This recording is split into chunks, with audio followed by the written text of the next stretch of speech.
Olá, você que acompanha o canal da Fran. Meu nome é Bruno, Paz do Senhor. Estou aqui hoje a convite dela para deixar uma palavra de Deus para o seu coração. Se você não é inscrito, convido você a se inscrever no canal, a curtir o vídeo e a compartilhar com seus amigos, que eu tenho certeza que Deus ele falará ao coração de alguém por meio dessa palavra. Primeira carta de Paulo aos Coríntios, capítulo 13, versículo 7, Paulo ele diz: o amor tudo sofre, tudo crê, tudo espera, tudo suporta. Paulo ele escreve essa carta para trazer algumas orientações à igreja. No capítulo 12 ele fala a respeito dos dons e no final deste capítulo ele traz um conselho à igreja dizendo: buscai com zelo os melhores dons e eu vos mostrarei um caminho ainda mais excelente. No capítulo 13 Paulo ele começa dizendo que por mais que ele falasse as línguas dos homens, a língua dos anjos, por mais que ele tivesse o dom de profecia e tivesse conhecimento dos maiores mistérios da humanidade, por mais que ele tivesse uma fé tal, capaz de transportar os montes de um lugar a outro, se ele não tivesse amor, de nada isso valeria. Mas que amor é esse que Paulo ele está falando à igreja? A filosofia ela classifica o amor em algumas categorias. Por exemplo, o amor eros, que é um sentimento baseado na atração, em que vê no outro a forma de satisfazer os seus desejos. Mas é um sentimento que não é pleno, muitas vezes é falho, é passageiro, está sujeito ao tempo. A filosofia fala também a respeito do amor philos, que é um sentimento fraternal, um sentimento muito comum entre irmãos, entre amigos, mas é um sentimento que muitas vezes é falho, que não é perfeito. A filosofia fala também a respeito do amor ágape, que é um sentimento de entregar-se no lugar de outro, muitas vezes é representado pelo amor de mãe, mas é um sentimento que muitas vezes também não é perfeito. Mas hoje eu gostaria de falar com você a respeito de um sentimento, de um amor que sim, ele é perfeito, que é pleno e que é incondicional, o amor de Deus para as nossas vidas. No Evangelho de João, ele escreve dizendo que no princípio era o Verbo estava com Deus, o Verbo era Deus, o Verbo ele se fez carne e habitou entre nós. Por meio dele todas as coisas foram criadas e sem ele nada do que foi feito se fez. Quando nós olhamos no Gênesis, nós vemos que no princípio criou Deus os céus e a terra era sem forma, vazia, e Deus ele dá início à criação por meio da sua palavra, dizendo: haja luz, e houve luz.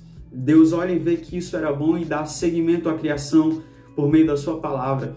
Mas adiante ele diz: façamos homem à nossa imagem e à nossa semelhança.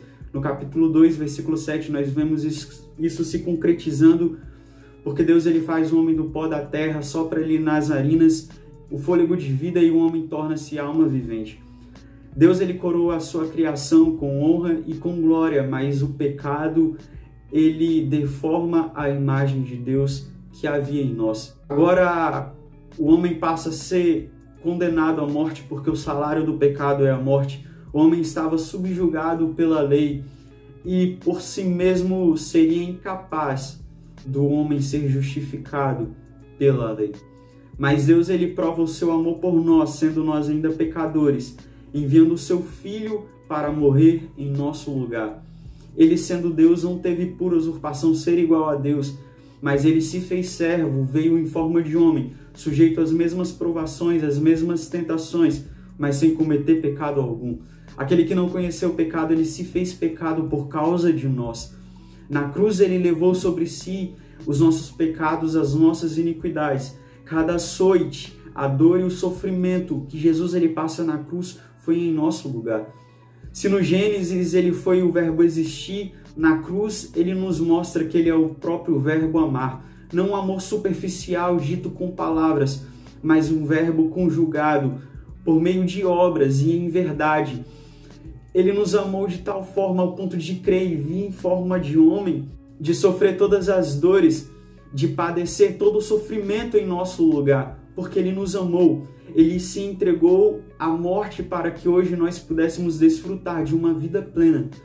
Mas talvez você nunca tenha desfrutado desse amor, você ainda não tenha experimentado desse amor e esteja se perguntando como que eu posso fazer para poder experimentar desse amor. E eu digo a você que depende apenas de você crer, porque Deus, ele nos amou de tal forma que entregou o seu Filho para todo aquele que nele crê, não pereça, mas tenha a vida eterna.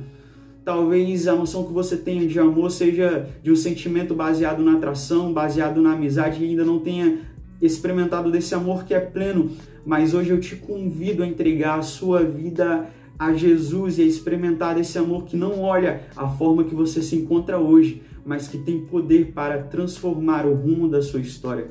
Por mais que durante a sua vida pessoas tenham te abandonado, por mais que durante a sua vida pessoas tenham te deixado só, mas eu te digo que Jesus, ele sempre estará de braços abertos te esperando, porque ele te ama muito ao ponto de entregar a si mesmo à morte no seu lugar.